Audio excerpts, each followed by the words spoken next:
I'm on a mission to find every animal species in South Carolina, and today's episode is actually a combination of a couple of different trips I made the past few weeks, and I found some pretty cool new species, so let's get to it. One of my first visits was about a month ago, and I went to these two local ponds that were behind a tech college, and I heard rumors from locals that there were a couple beavers that were currently living there, and as soon as I got there was activity everywhere. And I was even fortunate enough to be able to find their den, so I knew the exact spot I needed to go ahead and stake out, but these guys are typically more active in the dusk hour, so I had to wait a little bit. So I decided to go out and try and find some new critters. And it did not take long because right along the beaches were these fowler toads. These guys were literally everywhere. I was terrified I was going to accidentally step on one, so I was super cautious, but still a new species for the list. And I should note that this was about a month ago. I had just gotten the camera, so I was still learning all the different settings and trying to adjust it all to try and get decent photography done. But that's when I decided to mostly just do videos, hence why I only got a photo of these white-tailed deers before they ran away. But I promise I'm about to hit you with some amazing footage that I did not believe at first glance. But when I was on my way back to go ahead and stake out the den to see them come out first time at dusk, I saw something splashing in the water. At first I thought maybe it was a mallard or some other waterfowl, but as I got closer, I quickly realized that this was the target species. This is the American beaver. And I was surprisingly able to get pretty close to this guy or girl, who knows, but I still made sure to give them plenty of distance because beavers are known to be sometimes pretty territorial, especially over smaller bodies of water. But this one paid me no mind at all. They were just busy chewing and having a chill time. And I say they because there was actually two beavers out at the same time. I assume this is a male or female pair, or maybe a sibling pair that are still from last year. But the second one was further up the pond, but I was able to get plenty of shots of these guys. They were just super chill. They were super active. I was so surprised to actually have found this species so easily because beavers can be pretty elusive, especially when it comes to people being nearby. I was very surprised to have actually found these beavers right next to a major college campus, and online there was no resources whatsoever to point me in the direction that beavers would actually be here. There was no online reporting or anything of the sort. I just got pretty lucky on a whim to have found this pond and also to have seen so much beaver activity with the trees and den. And I did not want to miss out on this golden opportunity, so I stuck around the area for about an hour and a half just filming and getting as much footage as possible. So yeah, to say I was on top of the world would be on the understatement of the year. I was super excited until about 2 days later when Hurricane Helene came through and I returned to the pond to find this. All right, Hurricane Helene just ripped through the area earlier this morning and caused a lot of damage. There's a lot of trees down, but I'm back out here. Perfect time to go get some photography done. I'm checking out where our beavers were the other day, see how they're doing. They got a lot more water to go through. For reference, here's that pond now. It's like another 6 feet higher than what it was the other day.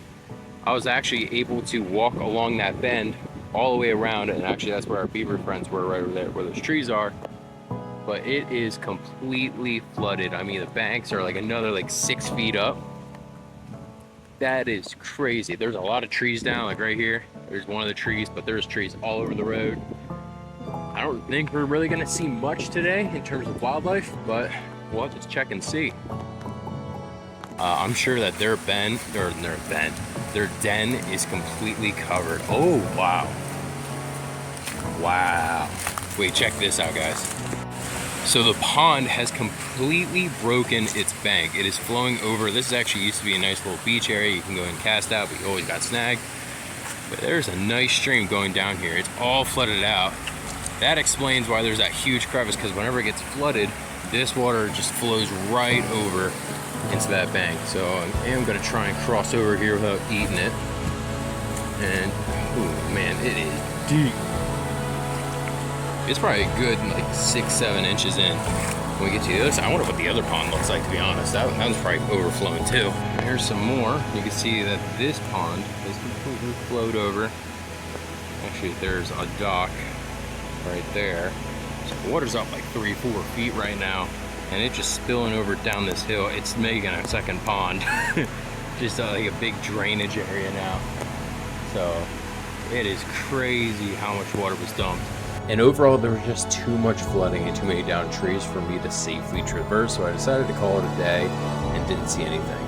But one day soon, I'll go back and check on our little beaver friends. I went down to go visit some family along the coast, and I was able to come across some killdeer almost immediately as this trio of birds were just running along the front lawn. So I was able to get a pretty good shot of them. And there was a dock next door that was absolutely covered in seafaring birds. And I was able to get 3 species in one shot, that being the laughing gull, the royal tern, and the forester's tern. Some of the more common birds, but we will have to go to the coast a lot more often because there is a ton of birds and other critters that we have to go see. And on a side note, I got a pretty cool experience and a pretty cool photo of an osprey flying right overhead with a fish in its claws. Not an excellent photo, but a cool photo nonetheless. But let's head back to the Piedmonts, to my last location for this video. Welcome to Sumter National Forest. This is specifically the Buncombe Trail. It was heavily affected by the hurricane, so there's still trees down everywhere. Nothing's really been cleared, so we're going to be like climbing through the jungle today. But I've already heard a lot of bird action. It is early in the morning, so we have about 10 miles to cover. So let's get to it. Let's go find some critters. Hindsight is 2020, but I began trekking on, and this was just a horrible idea because there was trees down everywhere. I had to climb over one tree and duck under another. But still, I pushed through it and ended up finding some pretty cool species. So we just have to be mindful of where we are stepping because we don't want to step on a snake or another animal. And also, we don't want to get bitten. It's not really on my priority to get done today. I just want to find them. I don't want to be bitten by them. So the one great thing about all these down trees is that we might get lucky and find a couple reptiles that are basking. I've already seen one anole, but he got out of Dodge real quick. And it did not take long until we found our first new species, that being the yellow-bellied sapsucker, a bird I was not expecting to find anytime soon, but quite a sight to see. And then right after the sapsucker, I came across this white-breasted nuthatch, yet another bird for the list. There is an absolute boatload of birds in South Carolina, so I'm glad to be knocking some of these out right away. And I'm not quite sure about this bird. I believe it may be a ruby-crowned kinglet, but I'm not positive. If you guys know, let me in the comments. I'm going to count it for now, but this could always change. This is an absolutely massive pine tree that went down, and just for scale, this is my hand up against it. It is, I can't wrap my arms around it. It is just a massive tree that came down. Alright, change of plans. We're going to try Palmetto Trail instead. It was just up the road. It was just that other trail, but just a little bit too hard to trek, especially with some camera gear on me. I did not want any of this breaking or cracking. And jumping over trees and logs is just not a good idea. But I think we'll have some more luck here. Also, that other trail, they did allow horses on it, and there was poop everywhere. So, didn't feel like stepping on a Stanley steamer, at least not yet. So, let's go, let's hit this trail. It looks a little bit more open, so we might get some more bird action. Maybe we'll get some mammals. Maybe we'll see some reptiles on the road since it is a gravel road. So, we'll see. And just found this barrel, so we are going to flip it without getting tetanus. See if there's anything on the other side or underneath.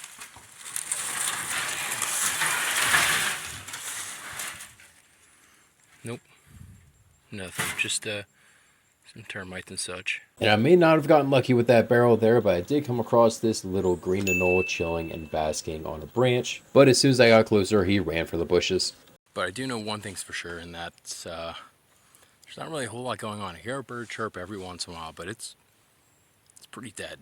I did just hear some deer run off, but we are in the middle of deer season in this area, so they get spooked by a crack of the wood or, you know, the sound of anything. They'll jump and run. I'm going to keep trekking on. There's another trail I might go check out. That's about a half mile up. We've gone about 5 miles so far, but it's just not our day. But I did, however, come across this vulture high up in the sky. I'm pretty sure this is a black vulture, but you'll see him later on, trust me.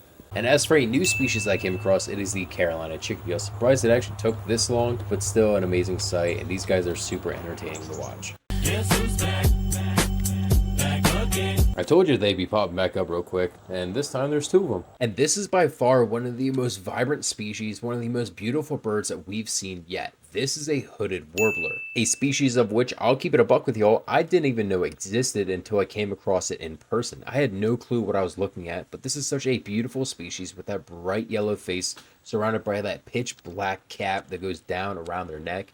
This bird is unmistakable, and I look forward to seeing them again. And yet, I have another new species that we came across on this trail, and that is the white-throated sparrow. And this species of bird is relatively common to see across the United States, so you guys might be able to see these in your backyard. We'll end it off with this short clip of this eastern phoebe, but overall we found 14 new species this episode, including the American beaver and that gorgeous hooded warbler. So I'm very excited to continue this journey, and we're going to go back to Conisty next episode.